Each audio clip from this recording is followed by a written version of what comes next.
sama baat doon seen baat suñu noppee ci am ñoom baat sama baat doon seen baat suñu ma dénkee seen xalaat sama baat doon seen baat suñu noppee ci am ñoom baat sama baat doon seen baat suñu ma dénkee seen xalaat sama salaamaaleykum chers téléspectateurs bu LTC di leen dalal ak jàmm ci seen toute nouvelle émission sama kaddu waaw sama kaddu laa wax seen kaddu la suñu kaddu la kaddu ñëpp la citoyens yi sénégalais yi yéen moom émission bi ndax xam ngeen ne chaque jour dina am problème boo xam ne dina am ku nekk bëgg wax mais doo am fi nga koy waxee LTC dafa ñëw taxawal ne lépp li nga xam ne dafa nekk ci seen xol ngeen bëgg ko génne may nañ leen pour ngeen génne ko à travers vos commentaires ñi ngi xaar yéen aussi ngeen wax ci seen kaddu ci réew mi tey nag ñu nar a waxtaanee li nga xam ne moom moo di ci wàllum état civil fraude yi nga xam ne am na conséquences yi muy jur bëri na waaye ku ne conséquence ku ne cause ne conséquence ne solution tey ñu dal ay kàngam waaye balaa may wax ak kàngam yooyu dama leen di may rek ngeen ñu dem fi nga xam ne moo di Malicounda seet si fa Mbaye Seck moom nag agent municipal la mais aussi agent d'état civil la officier d'état civil la moom gën nañoo wax ci suñu thème bi li ñu war a waxtaanee avant ñuy ñëw ci suñu invité bu régie bu paree ngeen jox ma élément Mbaye Seck bu Malicounda. waaw xam nga extrait yi moom problème bi li ci ëpp mooy ay fictif mooy par exemple sa doom juddu mun na am ci saase nga dem mairie war ko déclarer wala quelques années plus tard wala nga yeex koo déclarer dem ba benn instant nga dajeek ku mel ni Mbaye Seck ci mbedd mi au lieu nga dem à la mairie directement nga dajeek ku mel ni Mbaye Seck mu ne la nga jàmbat ko sa soxla mu ne man de mën na maa fexe ba sa doom ji am extrait de naissance nga ne ko mu ne la waaw boo ko joxul xaalis sax loolu du yoon rawatina nag nga jox ko xaalis am na ñoo xam ne dañu lay laaj xaalis te nga xam fi ñuy déclaré xale yi te demuloo fa kooku loo ko mën di jox itam da ngay sànni sa xaalis rek parce que dina fabriquer benn numéro boo xam ne moom lay defal sa doom bi mais léegi li problème bi mooy extrait boobu sa doom mën na cee dugg école mën na cee jàng mën na ci am sax diplôme bu yàggee ba yàgg mën na ci am passeport mën na ci am carte d'identité mën na ci sax voyage mais bala ngaa am surprise sa doom boobu màgg ba dem bañ na ko indil sa extrait de naissance parce que mën nga am carte d'identité am passeport mais am na loo xam ne boo koy lijjanti duñu la laaj carte d'identité duñu la laaj passeport extrait de naissance lañ lay laaj jour boo demee mairie nag ne joxe sa extrait boobu ne dama koy bëgg a renouveler dama ci bëgg yeneen ñaar wala dama ci bëgg yeneen ñett wala dama ci bëgg benn foofu ngay amee surprise parce que numéro X boobu mu la defal bu ñu xoolee registre bi beneen tur lañ fay fekk te ñun xalaatuñu benn agent d'état civil xalaatul nga indil ko benn extrait mu jël ko rek jël benn extrait vierge recopier ko loolu moom délit la moom loolu kenn xalaatu ko. problème yi gën a jànkoonteel mooy yooyu ma la wax noonu rek nit ñëw ne la renouveler ma sama kayit bi nga xool ko doo ko gis kooku nag commencé tëbëki dal am naa ci certificat am naa ci BFM am naa ci bac am naa ci nangam loolu yëpp mën naa am mais jamono boobu da ngaa ñëwul mairie benn yoon renouveler saa boo ñëwee benn yoon mairie renouveler ñu wàcc registre bi xam ne nekku fa dañuy xam ne yow li ñu la defaloon fictif la dañ la nax te ñaari déclaration yi rek moo mën a am bu sa doom juddoo ba bi muy am 1 an mën nga am déclaration directe xam nga mairie ba foofu ngay dem ñu déclarer ko au-delà de 1 an jugement de naissance rek la sa doom war a def te jugement de naissance ma sàmba mun la koo defal ma dem ba mun la koo defal da ngay dem mairie ba ñu defal la non inscription de naissance wane sa doom bi mu juddoo déclaré wuñ ko après nga yóbbu dossier bi tribunal pour ñaan autorisation d'inscription de jugement de naissance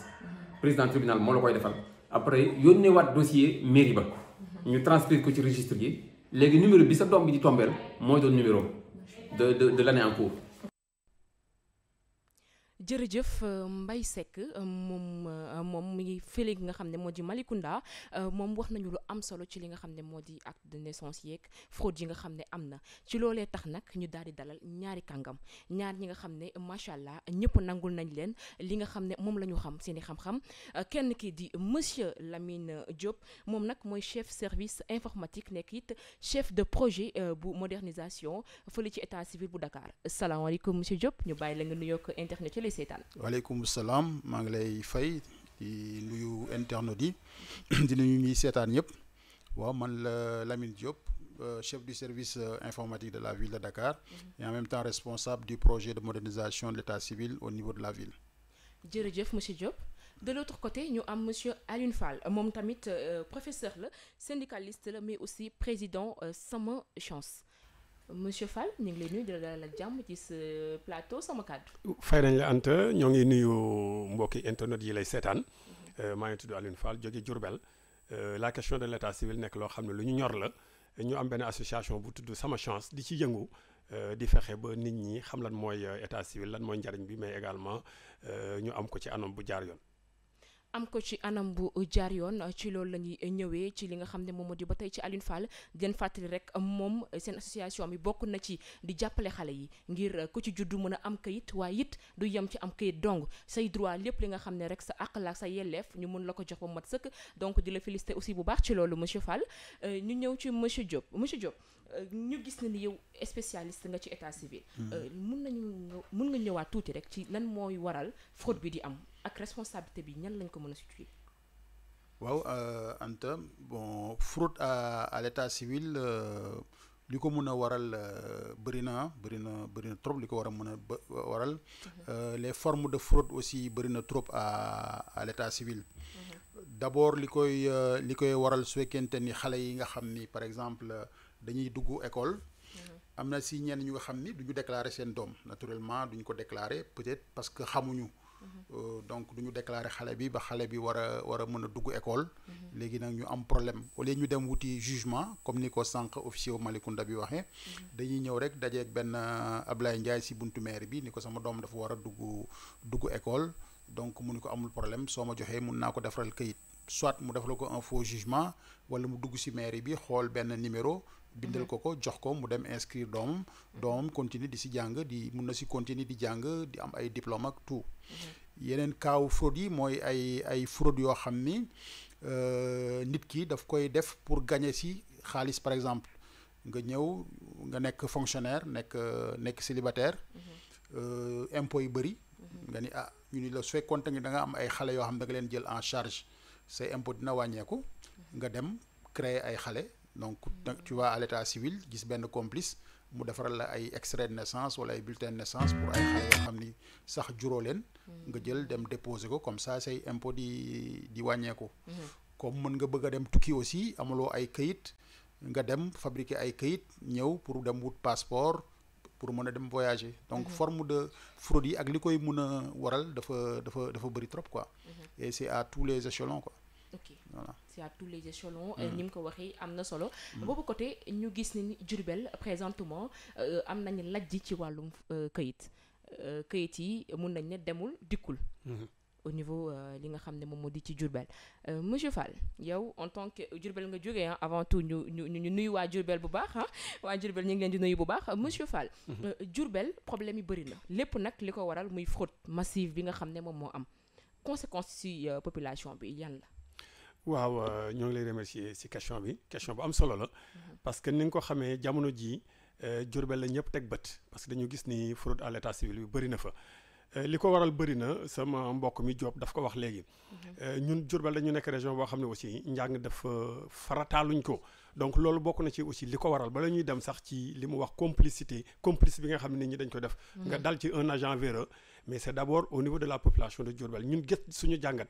won nañu dafa bëri ay analphabètes. beneen problème bi ëpp solo au niveau de Diourbel ku xam Diourbel xam ne dëkk moodu la donc immigration aussi dafa bëri ñu si bëri ñoo ngi à l'extérieur donc seeni jabar rek ñoo fa ne suñu amee doom du am ci kër gi koo xam ne mooy toppatoo loolu donc négligence aussi daf ci am donc ñaari aspect yooyu daal nekk na loo xam ni sonal na waa Diourbel ba du ñu toppatoo affaire u këyit ñu banaliser ko maintenant comme il l'a dit il arrive un moment nga am ci soxla léegi nag doo xam nooy def sa doom war a dugg école nga dal ci ab Mademba boo xam ne wax dëgg yàlla nee na mun na la ko yombal alors que daf lay jox un numéro fictif loolu bëri Diourbel mais sur cas yi nga xam ne recensé nañ ko ba presse bi di ci wax mu toll ci ay 500 nangam ci gémmiñu maire bi lañ ko nangoo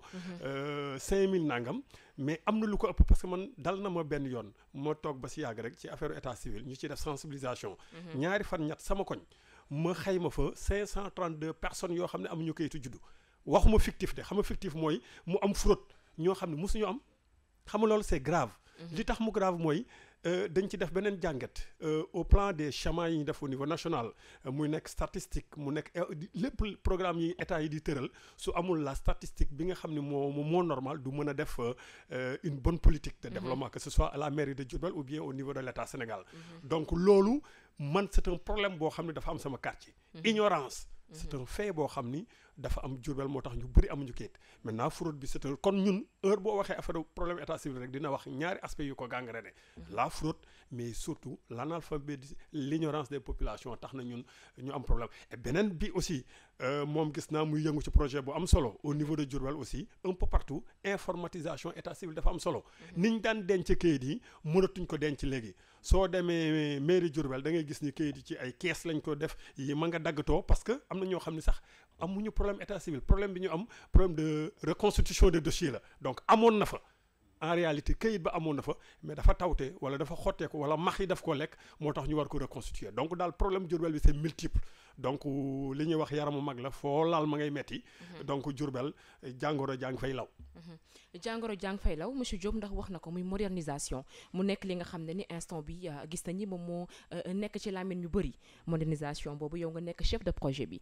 gis nañ ni mairie bu Yoff bu Abdoulaye Diouf Sarr daal na fay taxawal loolu fi nga xam ne aussi mooy mairie bu Dakar taxawoon nañ ko bu ñu doon ñëwaatal tuuti rek pour ñi nga xam ne xamuñu lan mooy modernisation nga expliquer ñu balaa nga ñuy wax sa liggéey foofu noonu fan la toll. waaw modernisation état civil bi jaar ci informatisation bi. ñun suñu projet informatisation depuis 1989-90 lañ ko commencé.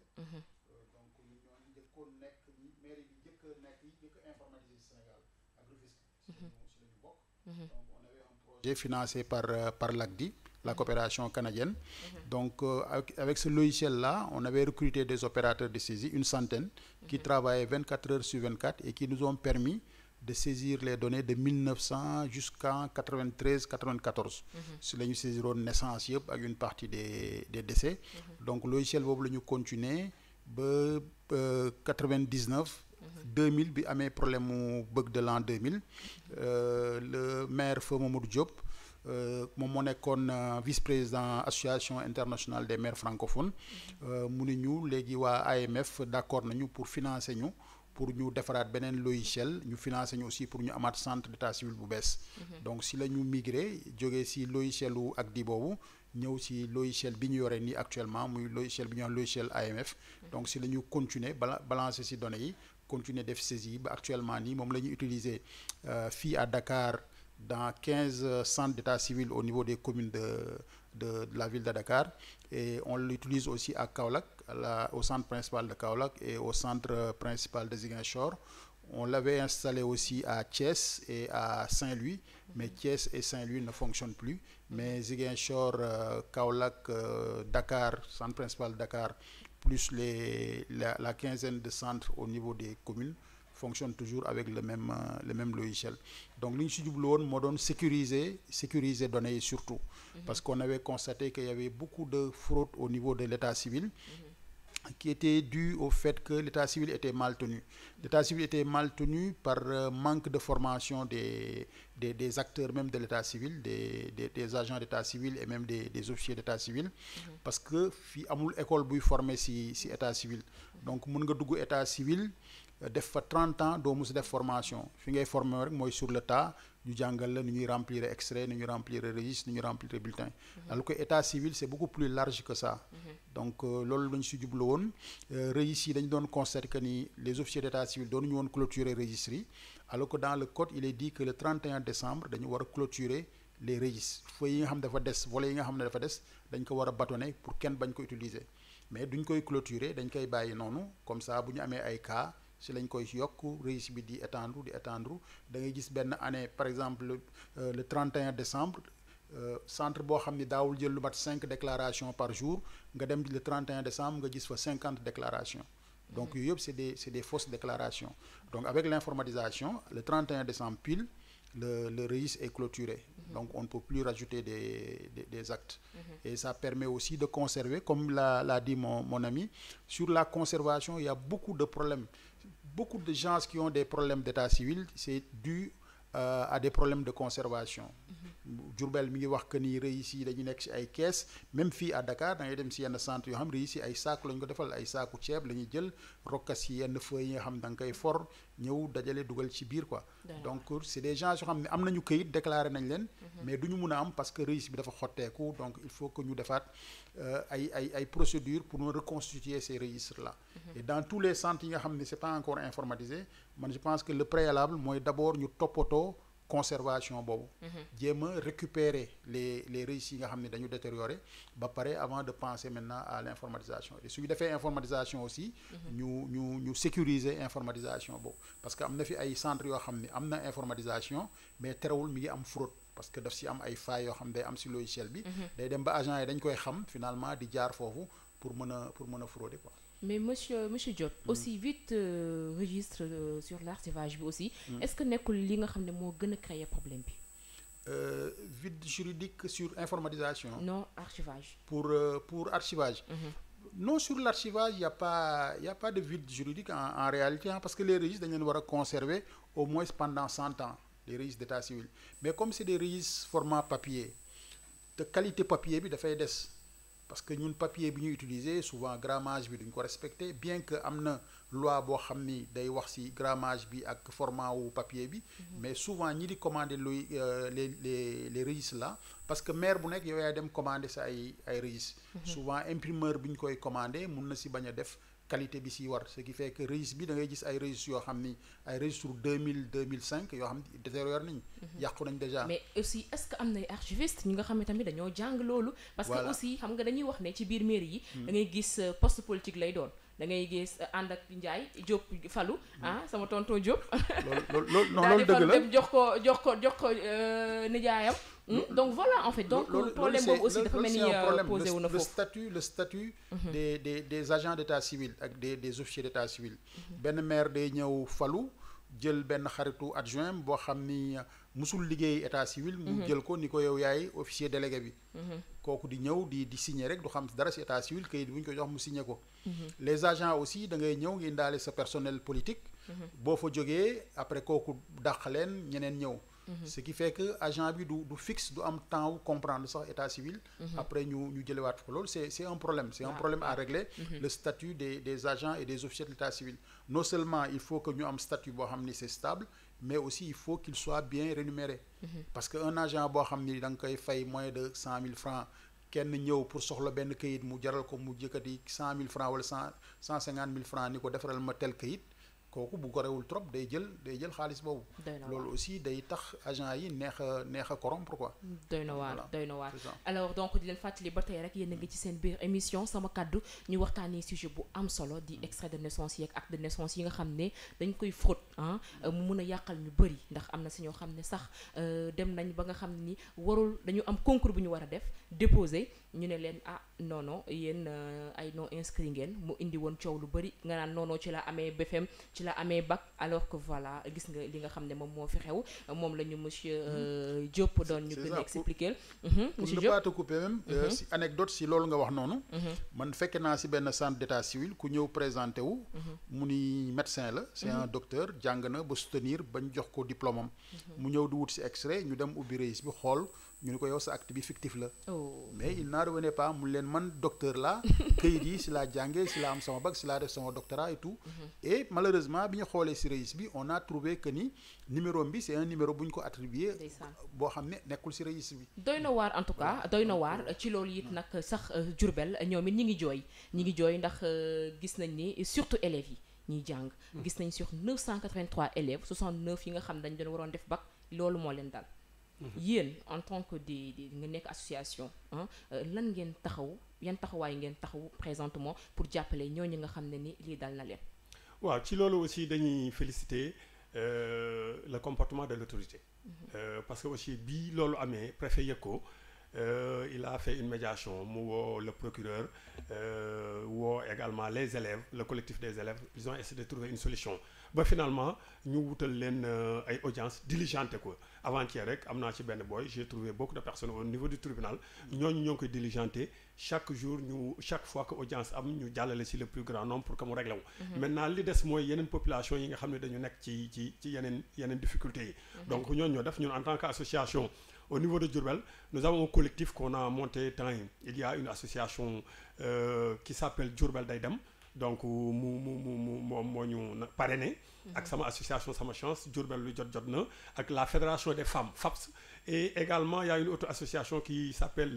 la commission de développement de Diamaguène. Donc mu nekk ñeenti association yoo xam ni dañoo ne dañu boole seen doole. Donc dañu def capitalisation mutualiser seen effort donc pour que acquis yi nga xam ne association bu ci ne am nañ ko. Nous avons aussi bénéficié également de l'appui du maire parce que bi ñu demee gis ko. Il nous a dit que li nga xam ni certificat de non inscription yi nga xam ne war nañ ci fay donc 500 francs par personne donc moom dina ko def 250 wala dina ko maye. Loolu aussi c'est un pas parce que il faut ñu régler ce gap que nous avons maintenant association yooyu daje nañ mercredi passé rek pour faire un plan d'action. Donc avec l'ARD nous avons fait un plan d'action pour faire un plaidoyer et ce plaidoyer auprès des autorités va nous permettre de régler ces questions au-delà des élèves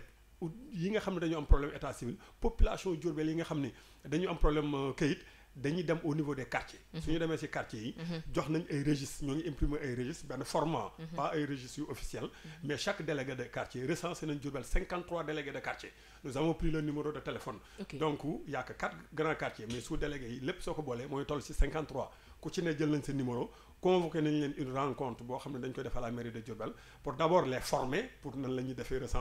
recenser bind turu xale bi bind turu papam ak ñaari témoins. am na solo waaw donc su ko defee suñu constituer dossier boobu. maintenant on va auprès du président du tribunal def ce qu'on appelle les plaidoyers. man jotoon naa ci def sama association Sama Chance dem ba gis président tribunal bi mu ne ma soo ma indilee fichier bi nga yor indil ma ñëpp dinaa la jàppale su ko defee ñu defal leen audience spéciale wala audience fédérale ñaar yëpp mën na am. donc ci loolu nañ nekk actuellement au niveau de Diourbel ñun association yi daal lëkkaloo nañ. booloo nañ. nekk benn quartier yi pour recenser képp ku am problème boobu. ñu saytu ko ñëw dem ci autorités yi ñu jàppale la dinañ leen jàppale ba ñu am kayit parce que le préfet ak le président du tribunal ak maire bi pare nañ. pour ñu jàppale ñu pour ñu defal leen audience. kon nag waa Diourbel nañ wax alhamdulilah ci loolu tax la ñuy daal di demee bu fekkee ni yomb na ñu dem ci Khadim Dieng moom nag vice président vice coordinateur aar li ñu bokk la moom war nañ ko jël bu paree rek régie ngeen jox ma ko voilà li nga doon wax aussi mu nekk lu am solo. mais aussi ñu gis ne ni yéen a ngi yëngu ci wàllum comme ni nga ko waxee di jàppale waa Diourbel. noonu boobu tànk ngeen taxawee. mais benn côté mun nañ ne état bi ci fraude yi am na ci défaillance certes mais population bi aussi gisoo ni am nañ ci part de responsabilité. waaw il y a une responsabilité au niveau de la population. moo tax on est partagé donc instant bi est-ce que yéen pare ngeen lan moo waral loolu en fait lan moo waral que ni population bi ndax dañoo bëgg lu yomb wala lan la exactement yéen selon vous. souvent ñàkk xam la aussi. ñàkk xam boobu noonu en tant que yow président association pare ngeen pour dem xamale. ñooy def sensibilisation parce que ku wax plan d'action. wax ay activités yooyu mëne. li jiitu ci suñu plan d'action c'est d'abord la sensibilisation. donc on va faire le tour des quartiers. rencontrer def ay fora lañ prévoir woon mais ak rassemblement yi xew. c'est pas possible. donc on va prendre un crieur public wala yeneen forme ay affichage ak yooyu yëpp. ay banderole dinañ ko def. pour sensibiliser la population. xamal leen ni affaire u kayit jafewul su sa doom juddoo bala ngay jënd xar lii jiitu mooy nga déclarer ko donc et puis leneen li nit ñi war a xam aussi la déclaration de naissance du papa ji ak yaay ji rek ñoo ko mën a def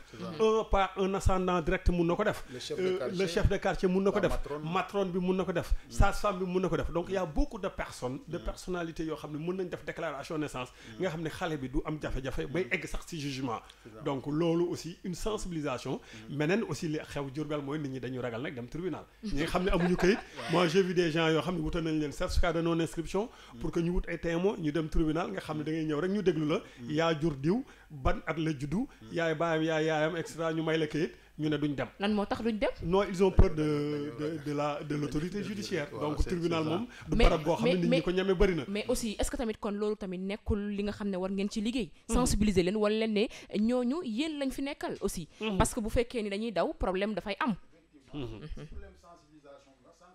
Diourbel dafa bëri ay émigrés. Ce qui fait que souvent duñu mën a toppatoo kayitu xale yi mais ñu bëri lu ñu xamul mooy dans le code il est prévu ce qu'on appelle la déclaration d'un enfant à naître man su fekkee dama nekk émigré. ma ñëw vacances ma xam ni sama jabar ëmb na.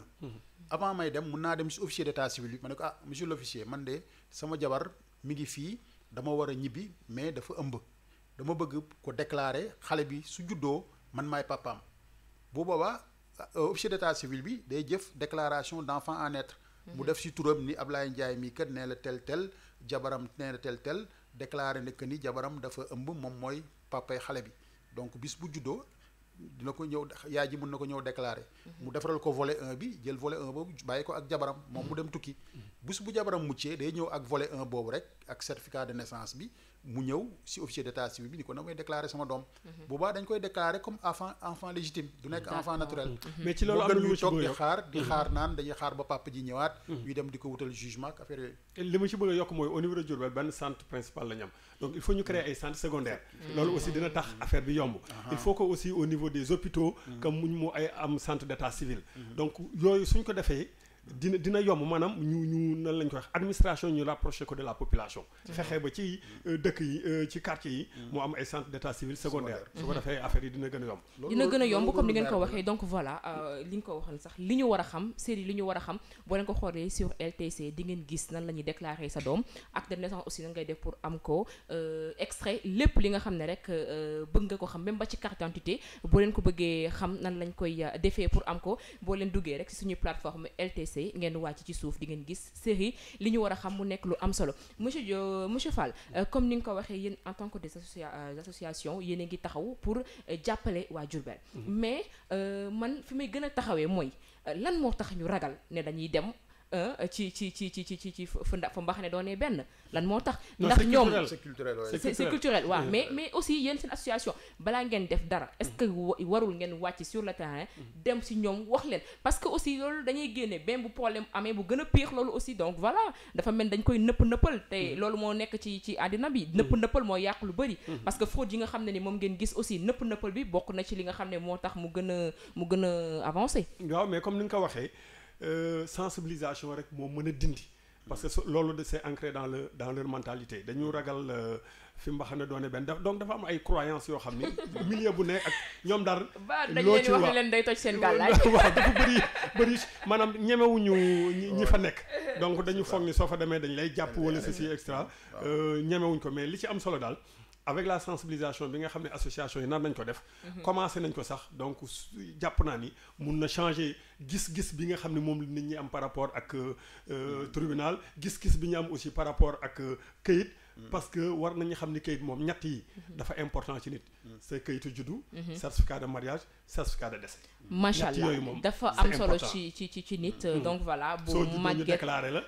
soo waree am soxna bu certificat de mariage ñaanuñu ko yàlla na yeex soo génne àdduna certificat de décès pour ñu mën la inhumer sax am na solo donc këyit lu am solo la këyit lu am solo la ci beneen côté bi bu ñu mënee am Maguette étudiant la moom it dafa bëgg participer ci li nga xam ne moo di waxtaan wi ndax da ko amal solo dafa mel ni sax moom mës na dund li ñuy waxtaanee salaamaaleykum Maguette.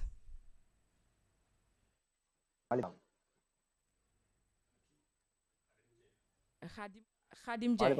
waaw dafa mel ni Khadim Dieng la Khadim sa coordinateur. allo Khadim.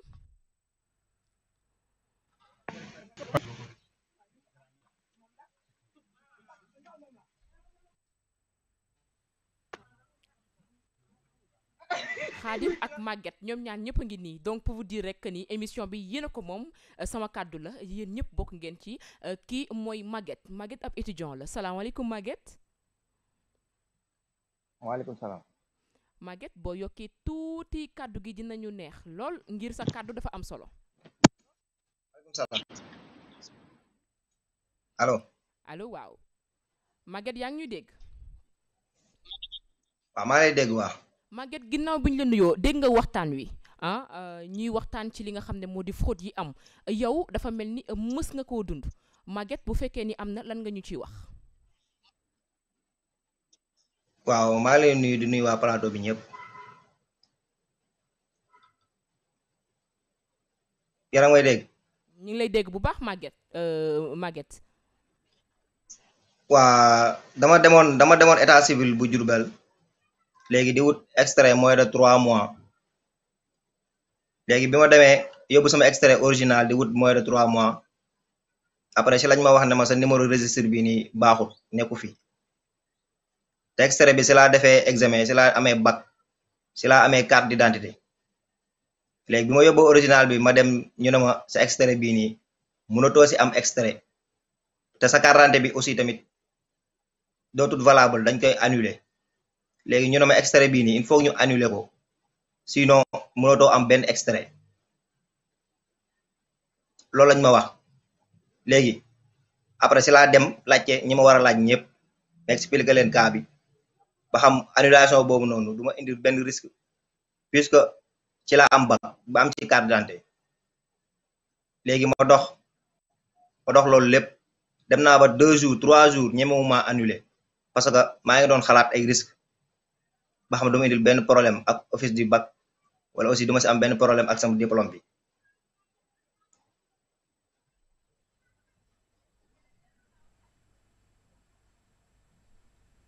ama retour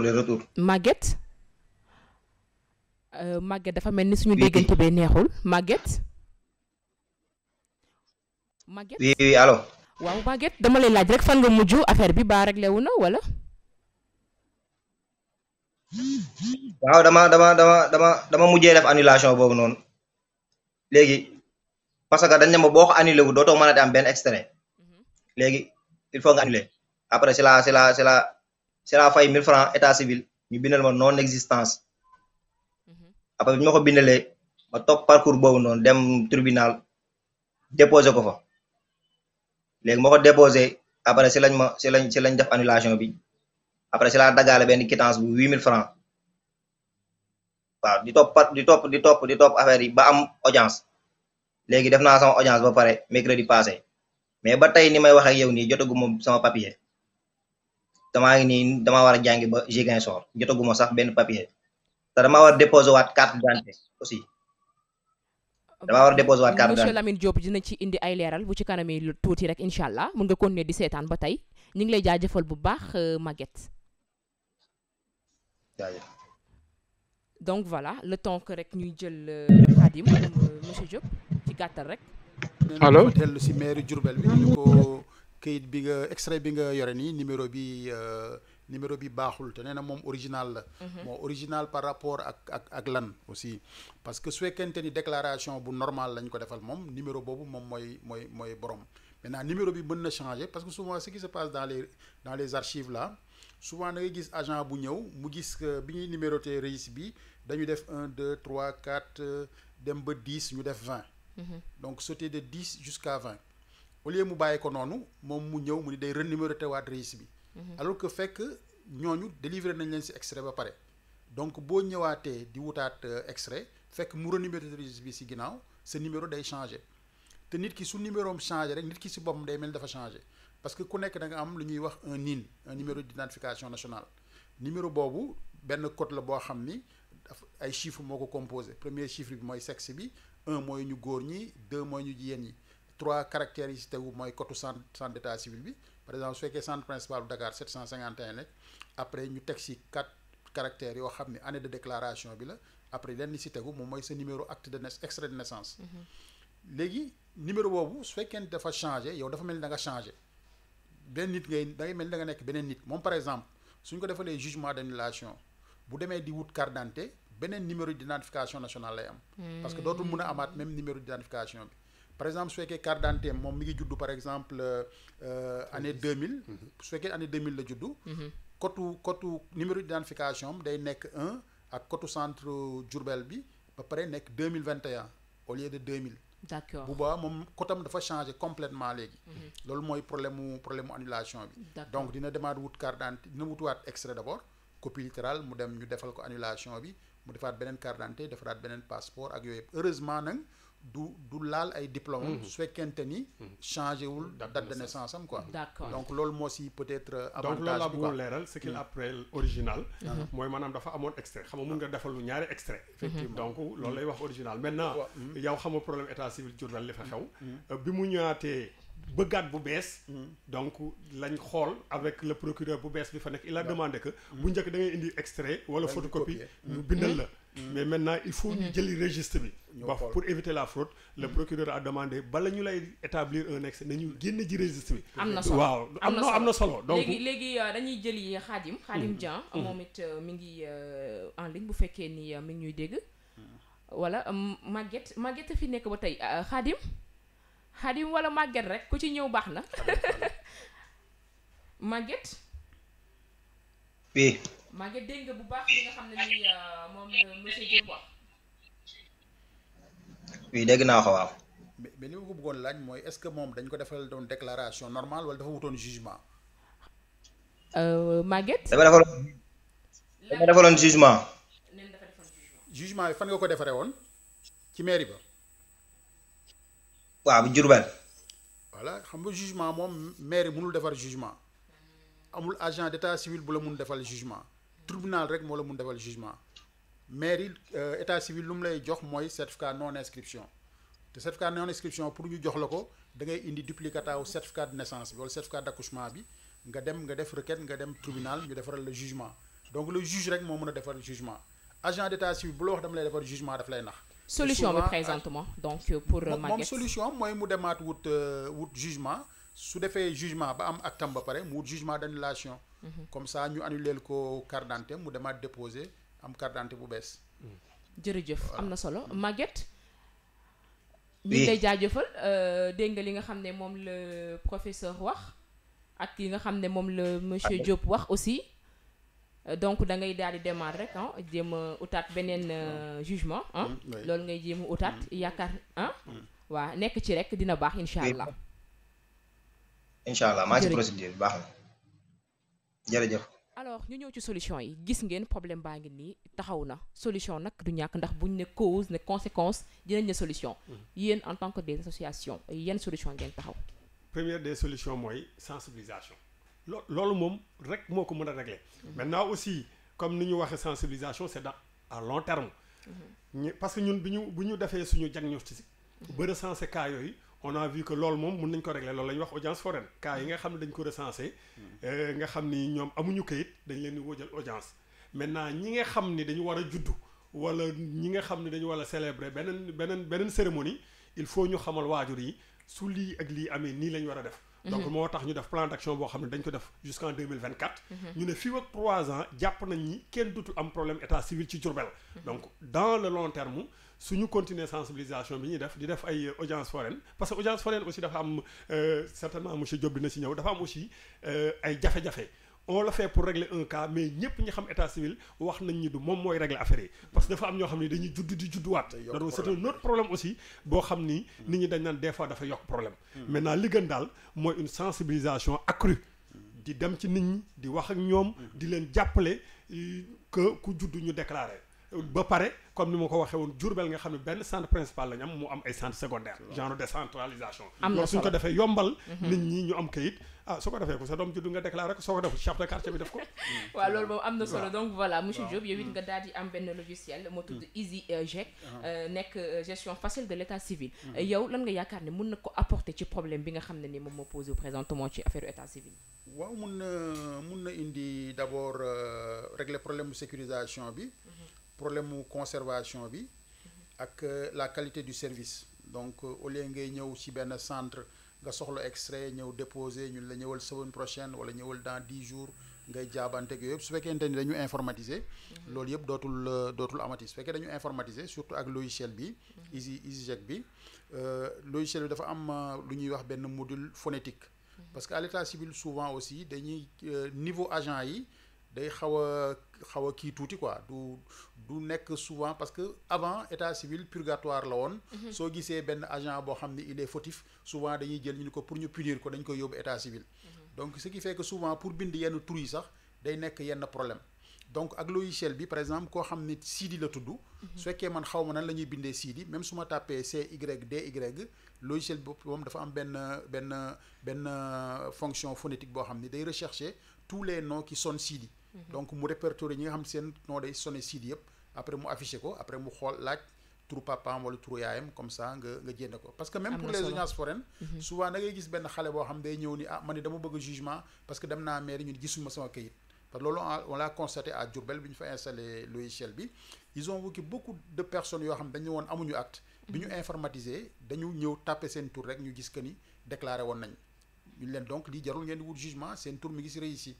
parce que souvent aussi registre dafay bëri de telle sorte que agent bi day tayal pour di feuilleter page par page pour mën a rechercher kenn koo xam ni souvent du xam sax date de naissance exactement danaa la maa ngi juddu temps wu Ablaye Wade avant muy ñëw ak affaire yooyu donc loolu boo amul informatisation doo ko mën a def donc informatisation bi dina régler problème yooyu yëpp dina régler problème bu clôture réussie parce que léegi année bi su 31 décembre jotee rek day clôturer keneen amatul droit yokk si biir base bi aussi loo mën a def si biir base bi day am lu ñu naan le mouchard booy xam mooy tracé que ni antakat tel jour à telle heure si machine tel duggoon na si lii la yokk si base bi wala lii la si corriger wala lii la si supprimer donc sécurisation bi daf koy indaale donc leneen li aussi mooy que ni il faut que ñu laal code de la famille ñu modifier ko parce que le code de la famille actuellement ne parle pas du format du fichier électronique donc il faut que ñu réformer ko pour dugal ci biir code bi informatisation bi parce que loolu aussi dina ci am solo quoi. dina ci am solo ñu am mbégte ak contentement voilà dalal leen ci suñu émission sama kaddu du sama kaddu rek seen kaddu la suñu kaddu la kaddu yéen ñi nga xam ne yéen nañu suivre la mun ngeen di dugg rek seen i commentaire dinañ ko jot te dinañ leen tontu ni mu gën a leeral lépp lu leen leerul rek boo leen ñu ko waxee dinañ leen tontu monsieur Diop mi ngi fi monsieur Fall ñi ngi fi dañuy jóge fii mais aussi dinañ continuer di leen topp ba tey loo leen jaaxal rek mun ngeen leen ko poser comme niñ koy waxee nag l'émission tire à sa fin damay bàyyi rek monsieur Fall nga daal di tàggatoo joxe sa mot de la fin. waaw xanaa di la gërëm di la sant parce que da nga ñu jox occasion ñu plaider ñu wax loo xam ne daf ñu ñor parce que au niveau de Diourbel dañ ci am véritablement problème et au niveau du Sénégal de manière générale donc du ma terminer émission bi aussi di nuyu sama benn copine boo xam ni elle est au niveau de Kédougou elle fait le même travail donc elle s'appelle Kadia elle est une leader on s'est connu dans la formation du leadership elle fait la même chose dans les extraits de naissance ci rajo communautaire la nekk certainement du ñàkk ngeen invité ko donc maa ngi koy def un petit coucou di ziar sama grand di ko féliciter ci apport d'information bi mu def am na solo di la gërëm di ñaanal télévision bi aussi nekk télévision bu mag law saawaan baawaan ci àdduna ba ñëpp di ko gis parce que amal na njëriñ askan wi. jërëjëf monsieur Fall monsieur Lamine Diop. Merci Anta ma koy remercier moom tam si passion bi ñu bokk ci état civil parce que man je ne suis pas juriste je suis informaticien de formation mais depuis 1989-90 maa ngi liggéey ci état civil mu nekk passion si man ma bëgg ko ba dama am page Facebook bu ñuy wax parlons état civil boo xam ne dañ si nekk di échanger sur l'état civil donc di remercier ñëpp di remercier surtout le maire de Darou Moussi mu nekk référence ci maire yi parce que dafa nekk maire boo xam ni dafa bëgg état civil donc mu jaral ko mu def investissement ci état civil informatiser état civil am actuellement nii saisir na plus de 55 000 actes d'état civil au niveau de la base ce qui fait que maintenant à Darou Moussi da ngay ñëw taxaw sur le champ ñu defar la sa këyit nga dem amatul xaaral ba ngoon officier bi nekk fii wala yooyu donc kooku référence la sur le plan de l'état civil donc war nañ ko topp yeneen maires yi jox solo état civil parce que état civil moom mooy nit parce que nit ki boo amul état civil doo nit imaginel ko amul kayitu juddu du ñu xam nan nga tudd du ñu xam sa date de naissance du ñu xam foo bokk munoo am nationalité munoo def concours munoo am liggéey munoo am dara donc état civil mooy commencer nit ki soo juddoo boo takkee sëy boo jénnee àdduna tey ci état civil ci naissance rek la ñu wax mais il y a beaucoup de problèmes aussi sur les mariages sur les décès nit ñi duñ ko déclarer man dem naa ci benn commune bu nekk département de Foundiougne ñuy installer logiciel bi ñu gis que ni ci année bi yëpp benn registre décès la ñu am te registre bi xaajul sax ma laaj leen man leen xanaa kon dëkk bi kenn du fi dee ñun ma si nit ñi dañuy dee mais duñ ko déclarer xam loolu aussi day poser problème statistique te état bi war na mun a xam ñaata nit ñoo dee ñaata nit waaw loolu moom da